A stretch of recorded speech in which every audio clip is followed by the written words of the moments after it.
Charleston's own Darius Rucker. No bigger South Carolina fan than him. The guy plays on stage every single night wearing a Gamecocks hat. Today, he brought his son Jack up from Mount Pleasant and was sitting in the first row. I caught up with him at center court, Madison Square Garden, right after the game. No bigger South Carolina fan than Charleston's own Darius Rucker. D, you're crying. Man, I mean, this is crazy, you know. Scotty, while we have you, and with the picturesque background behind you, the College of Charleston should arrive sometime tonight in San Diego. Will you be their official Uber driver? No, I think the NCAA pays for a charter bus for them. So luckily, the Nissan Versa that I rented with no power windows, I don't think we're going to fit a bunch of 7-foot guys in there. I went cheap on the rental car. I couldn't even plug in my cell phone. That's why it's about to die right now. That's the problem. When you cheap out on things, you don't always get the best quality. But I'll tell you what, I'll take it, Dino. I'm in San Diego. This is good.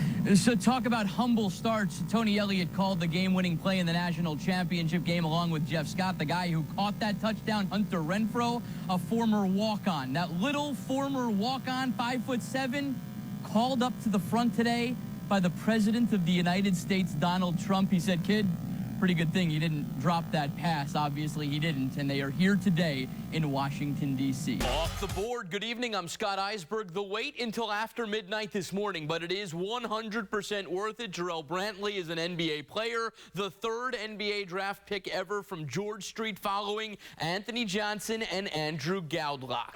See you inside. I'd like to ask you a question if we can before the meeting. No, I'm good. Thanks.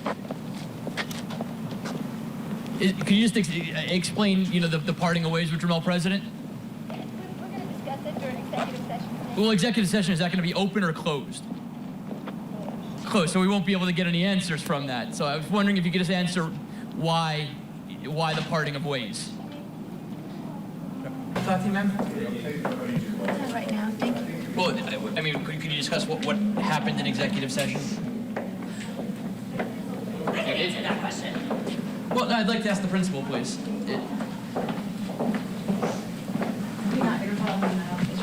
Well, I'd like to just ask you some questions there because you've avoided it both times now. Don't you think the public deserves a response? Ma'am, don't you think the public deserves a response? Looking for answers. Good evening. I'm Scott Eisberg. Very little coming from Oceanside Academy. Very little coming from Jamel President. Did he do anything wrong to deserve what happened? Was there something that prompted the discussions to start parting ways? You'd have to talk to the principal. The principal said she didn't want to talk before the meeting. Well, then that's the principal's decision.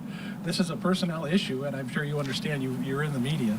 You know how things work. So it's from what I know, it's a mutual agreement between the principal and the school and the basketball coach. Scott Eisberg is standing by with somebody there to your right. Scotty, who's that you got there with you? I don't know. Hi, what's your name? Dare? Dare? Yes. Where are you from, Dare? Wilmington? Wow, she came all the way from Wilmington, Delaware, or North Carolina? North Carolina, I'm assuming. Yeah. North Carolina. Hey, and she's Scotty. got friends, too. They think they're on the tennis channel right now. Yeah, they are. They're not on the tennis channel. They're on Channel 4. They can't see that in Wilmington, but it doesn't matter. Scotty, ask her right now if she wants your autograph. Okay. Dean wants to know if you want my autograph. Yes. Not on your. I don't want to ruin the tennis ball. So if you get like a ticket stub, I'll sign that, but not the tennis ball because I don't want to ruin those. Those are like $15. I don't want to ruin those for you guys. 35? Holy smokes, 35, Dean. Are you buying that for the boys for their birthday? Is that the next birthday present? Do you know how many balls I've bought for the boys in the last 22 years? I can't even do 35 times 3. I think that's like 115 if my math It's actually serves me correct. it's 105, Regardless. Einstein. 105, whatever. Stop it. You didn't tell me this would be a math test. Come on, Dino. That's not fair. That's not fair to make this a math test on me right now. I have a question for you. Here we go. Do you really need a tour guide of Bourbon Street? I mean, use your eyes, sure. my son. Just use your eyes. You'll be fine. My wife told me to put the blinders on. Put the blinders on. Nothing happens with beads on Bourbon Street. She said, you're a father of 2 kids now. There is nothing happening. You got to be in bed right after your late live shot. I said, maybe I'll have some gumbo at the hotel, and that's it. There will be no Bourbon Street later, I promise. Wrapping her head around getting married anywhere but McClellanville, impossible for Jessica Kennedy McClellan. Very important. You know, this is my hometown. It's where I grew up. Now living in New York, the nostalgia of her waterfront property, the salt in the air, the boats in the distance, the picture-perfect, serene setting for a laid-back southern soiree. Unless, of course, a hurricane is barreling in. When we heard on Tuesday, I think someone on the news said it would be here 2 p.m. on Saturday. That was their current prediction, and that was the exact time and date of our original ceremony. And I just went and took a nap. I said, I'm going to lay down for a second.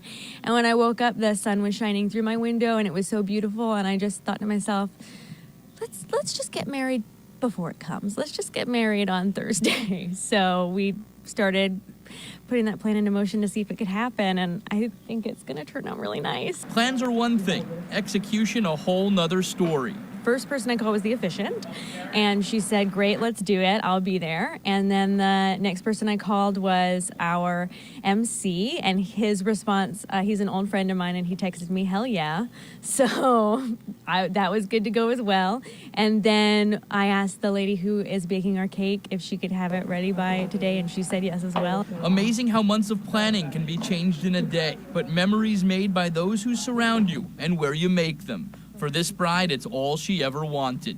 I'm just overwhelmed with how everyone pulled it together and was just so willing to be here for us. It really makes you know how lucky you are that we have these families who support us and friends who driving into a hurricane warning area, you know, it means a lot. And I just feel so loved. Of course, once they walk down the aisle and exchange their vows, the ceremony finished, the party begins. There is one more change that might have to be made for this wedding. Changing the wedding song, is it going to be like Purple Rain or Rock You Like a Hurricane or anything like that for the wedding? We really should. It's definitely added to the playlist. A whole lot going on here in Santa Clara, San Jose. Up in San Francisco, plenty going on. We took a ride up there and took a ride down Lombard Street. We are about to cross onto Lombard Street, the most crooked street in America. Darren, what do you think about this? How do you think our rental car is handling this? I think the Hyundai has it handled, Scotty. And we've got the wonderful driving. That's the... The driving is the key. And your favorite Alabama player ever would be Dabo Sweeney, correct? Well, we love Dabo because, you know what, we're going to steal him from Clemson when Coach Saban retires. Oh, there you go. He's a homeboy, so it'll be like when Coach Bryant came, Mama calls. When Mama calls, you have to come home. Check around your perimeter to make sure you were safe. Well, you know, it's funny, Dean, you say that, because I don't know if I was a little delayed on this live shot. I was kind of pointing over there and saying, oh, hold on 1 second, hold on 1 second. It was actually the security guard telling me I'm not supposed to be going live here right now. I didn't check with public security, but he didn't say anything about mountain lions. Yeah. So I apologize for the slight delay in my live shot. I was telling the guy, I'll be fine. I'm just talking about basketball.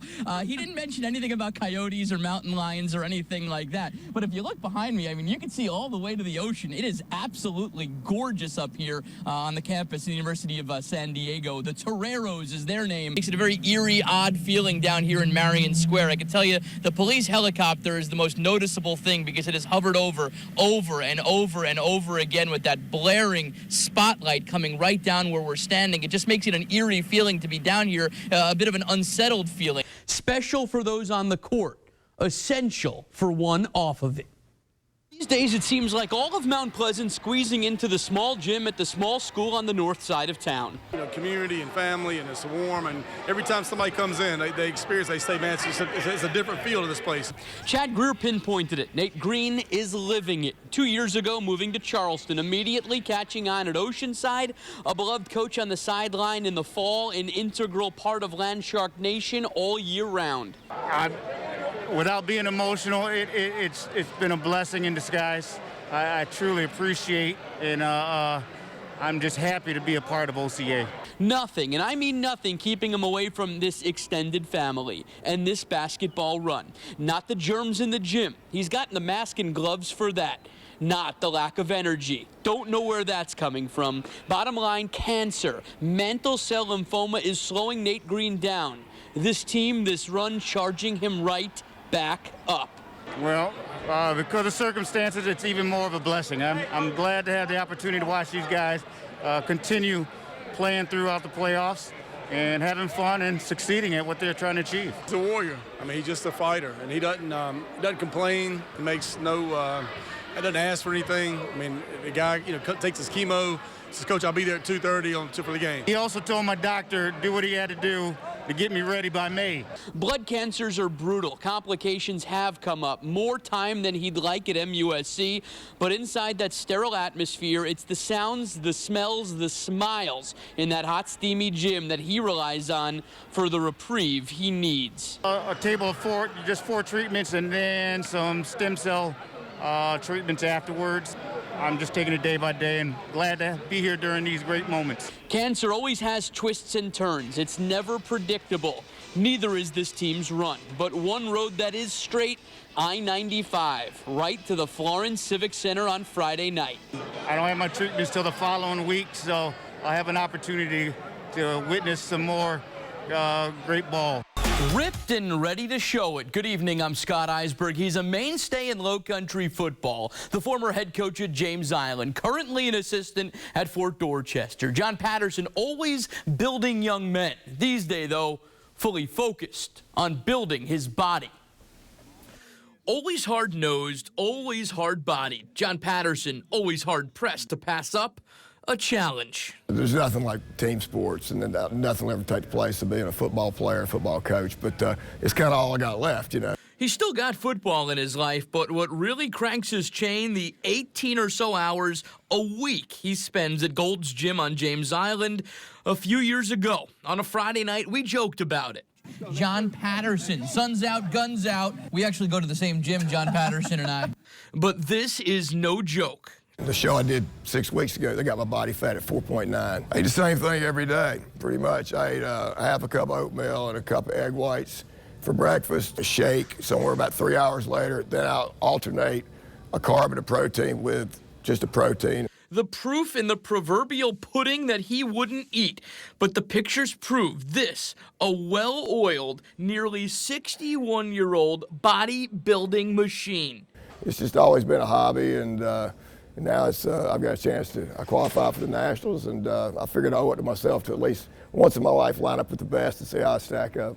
So on July 20th in Pittsburgh, with a national bodybuilding championship at stake, Coach P will grease up and strip down. I can't imagine how satisfying it would be. It'd be the cherry on top of everything I guess I've done individually. John Patterson spent years preaching patience, passion, pursuit to his players. Time to practice what he preaches. People don't think it's weird when somebody is a runner and they go run a marathon. Well, they're not going to win the Boston Marathon, but they run the race to beat the clock and beat their best time. And nobody thinks that's unusual. But if you go up on stage in your underwear, everybody thinks that's weird, but if you're a lifter, that's all you got. Right. You need a finish line. I think as athletes, we need some kind of a barometer of where we are at this point in our lives. Patterson is trying to raise some money for his expenses competing in Pittsburgh. Any money he raises over his costs, he's donating to brain injury research. Reach out to me via social media or email. I would be more than happy to put you in touch with Coach Patterson. Finally, a little college baseball. Senator Hall of Famer Dan McBride